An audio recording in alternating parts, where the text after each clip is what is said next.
You're listening to Biz-Souls, the business podcast with an edge, hosted by me, Rona Lewis, and Jeffrey Hansler. Tune in for perspectives and discoveries about the changing world of business. It's time to connect to the heart, soul, and humor of how business gets done. Hello, everyone, and welcome to Biz-Souls. Happy couple of days after Thanksgiving and day after my birthday. I'm Rona Lewis. I thought your birthday was today. It's yesterday. Oh, I'm sorry. I messed that up. Happy belated birthday. He took me out to dinner last night to celebrate my birthday. He's lying. You lying liar. I am. I did think of you. And how many calls did you have yesterday on your birthday? Like 9. And I answered it was like 250 people wish me Everybody happy birthday loves Rona on Facebook. But now it's so easy because it's like you push a button. It gives you the happy birthday. It's your birthday. Make a wish. I'm like, beep, beep, beep, beep. Wasn't there a show, Everybody Loves Rhoda?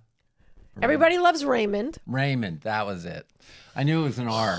You gotta Okay, remember it. very good. Remember it right. Anyway, what are we talking about today? So we are talking, I was reading an article in Fast Company about micro joys, which is, it's very related to play, which of course, I ate it up with a spoon. And it's really an important point because little aspects of happiness and joy and being present when it's like when you're having fun really improve our mood, our stress levels, because the world is so divisive. It's so stressed. And I have a bunch of. So is a micro joy like blowing a bubble, a soap bubble? That's a micro Yes, joy. that's absolutely. And it's one bubble at a time. We're saving the world one bubble at a time. Right. And I was looking, there's a couple of studies, and it came out that roughly 2/3 of people, like globally, are overly stressed, and almost half are dealing with some form of depression. And I think like 20 to 25% say that they're flourishing. So, well, I think part of it is the world forgets so quickly. I mean, we forget pain. So when, I'm sitting next to it. Like if we're, yeah, exactly. Like if there was a famine going on or there was war going on right here, people would not be depressed. They would be afraid of their life. They would have stimulation, things like that. And I think what happens is people get depressed when things are good too long. And they lose a sense of reality. They like the drama. Well, it gives them something to do, and human beings have proven. I was just watching something where human beings are the only species of animal that does not like homeostasis. Now, because we are hardwired for negativity. It's the old caveman waiting for the saber-toothed tiger to attack us, and that's how we survived. Right. So we get that fight or flight, and we get that burst of adrenaline. And when we don't have it, it's not satisfying. So then we do drugs and drink and then get depressed over a normal day, which some people would find peaceful. Anyway, what started it on my part was we were looking at there's the dentist and the service dog for the dentist. Yeah. A micro joy. And the idea is that, people are not, maybe they're not happy at work. And people are saying they're not as happy, or the young people aren't happy. Maybe we should have pets for micro joys. What do you think? Well, I as you know, I lost my pet a couple of months ago. He was 15, and he gave me joy every day. Just seeing him, as hard as it was at the end, helping him. He couldn't make it outside. Sometimes, and he would fall over and things like that. And it was when you love something or someone that much, it doesn't matter. Just hugging them still gives you joy. So how would it have been if there was a joy dog at work that you had to go to? Oh, well, that's, so many businesses are allowing you to bring your animals to work, because it's more, dogs are like, dude, they're like from the angelic realm, they're just, right. Love and fur.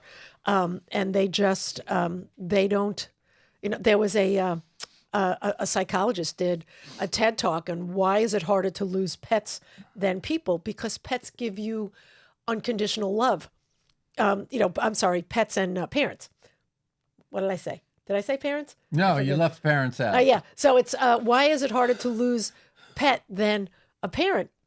Because parents do not give you unconditional love.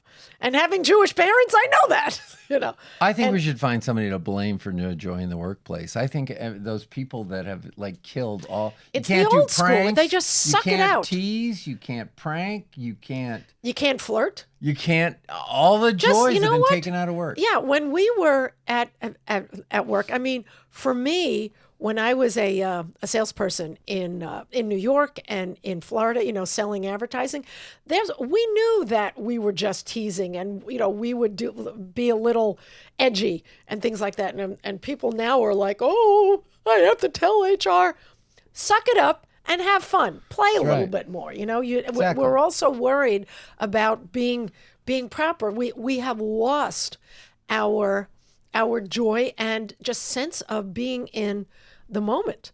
I think if we had no clothes Friday, people would be very joyful on Monday that people were wearing clothes again. I mean, that would be frightening. Did you ever go to the nude beaches in Europe? They are not pretty people to take off their clothes there. I'm sorry. They're just not. And good for them. You know what? They're just hanging out going there. for Just let it go. If they're having fun. So exactly. It's small intentional moments are really what, of joy can move the needle in terms of your well-being. It helps you sleep better, just in the morning or right before you go to bed. What are 3 things that you're grateful for? When I sit down for my morning cup of coffee, the ones that I make, because you make Turkish coffee that you could chew on it. It's so the thick. spoon stands up. up. It does. But it's just, smelling the coffee and sitting down and knowing how lucky we are to be able to enjoy moments like this, where so much of the world is in, third world countries, people in Ukraine and Russia and, Rwanda or, wherever it is, they don't have this. And so much of what we kvetch about are first world problems. If you take a step back and say, oh my God, I can't get that Prada handbag, get over yourself. That is not joy. That is seeking something outside of yourself that you think will make you happy, And yes, I have been guilty of, shopping therapy, but it doesn't make sense. You can't wait for joy to come to you. You have to bring it in. All those that were going to buy a Prada bag, I want you to feel you don't need it. Instead, send it to Rona. Send it to me. Yes, I will make sure that your Prada bag is appreciated. Yeah. And, they say that, and this is true, giving, whether it's giving time, giving a shoulder, making a phone call. When you do something, for me, it's cooking for other people. For me, cooking is love. I cooked for 9 people for Thanksgiving. I was a little stressed doing it because I wanted to make sure it all came out well. And I love to cook. And, to me, food is love. So it's like, I just wanted everything to come out well, which it did. And was it perfect? No. And that's okay. It was done. And everybody loved it. And to me, that was a microcosm of joy for me, just looking at everyone enjoying their food.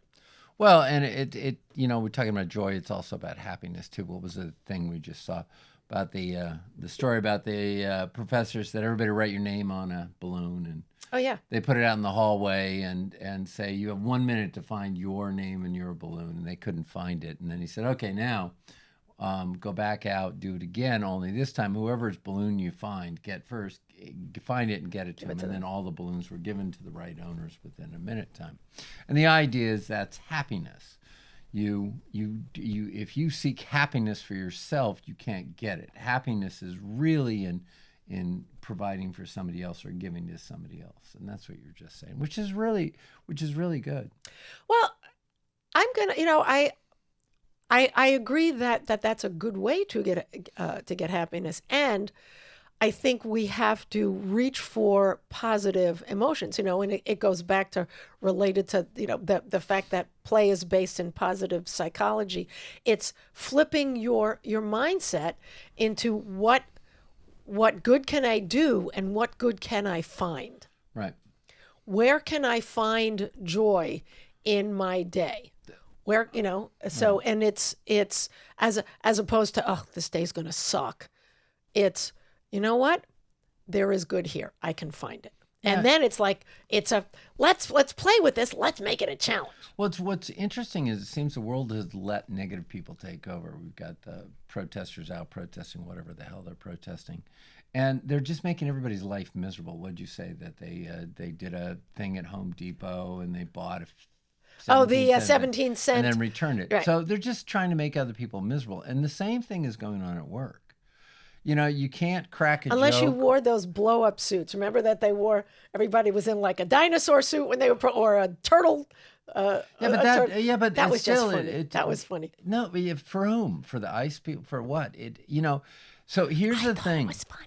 Here's the thing. At work, though, I was just back, at one of the clients' headquarters and, trying to be funny with somebody. And they just don't take it. Everybody, it's almost like the sad people now are in charge. Yeah. And they're just finding everything's miserable instead of really appreciating what's going on. So how do we change that at work, Rona? How do we get people joyful at work? Bring in play. Show them what, I think any of this is top down. The leaders, the CEOs, the managers have to stop taking themselves so seriously, and that is related to the next podcast that we're going to do on the professional, overly doing the professionalism. If a manager cracks a joke though, and somebody gets offended at it, that manager's going to get called out because the culture has to change. But the culture's been going, and it's been going negative, and it's been going miserable, and it's been going, you can't joke, you can't do this, everybody is too sensitive. Well, then that's, again, I stand by what I said. It's up to the leadership having a meeting with HR and the other managers and saying, this isn't working. The definition of insanity is doing the same thing over and over again, expecting a different result. You got to back up a little bit and say, why do I feel it's so necessary to be so stiff, to be so formal, to be so worried about what other people think, and to be professional inside an organization is not about tempering words. It's about the joy of working together and ideation and fun and being creative. What can we make that will bring other people happiness in the sense that we're making their lives easier? Welcome to the party of the rodeo. Excellent. I agree with you 100%. It should be that way. I was like, do they do rodeos that help make rodeos? Look, a miserable person looks at a rodeo and goes, oh, it's so bad. It's bad for the people. It's bad for the animals. It's bad for the audience. It's bad. And then the group that's happy just, they just enjoy it. And are the horses okay? Most of the time. Just like the riders are okay most of the time. Okay. Accidents happen. And that's the way it should be at work. Accidents happen, sometimes a tear gets spilled because somebody didn't like the humor. Well, and that's just it. These younger kids, because I think that tech is really taking over their lives, and they don't understand how to communicate and it's not confrontation. It's just being with other people. They don't know boundaries, and they get nervous with it.